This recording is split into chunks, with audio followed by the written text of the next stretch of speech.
Ciao a tutti, sono Marco della CVM Service. Oggi andiamo a vedere come resettare la spia del tagliando su SH350. Allora, tenere il telecomando sempre vicino al veicolo, portare il veicolo in chiave on, portarlo sui chilometri totali, teniamo premuti info A e info B contemporaneamente.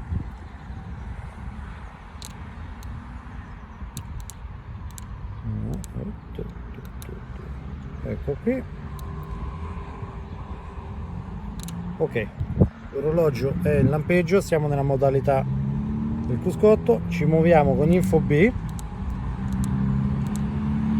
Ok, segna meno 179 giorni, teniamo premuto info A. Ok, ancora un'altra volta info A. Perfetto, e abbiamo resettato la spia manutenzione che da adesso si accenderà o tra un anno o tra 12.000 km.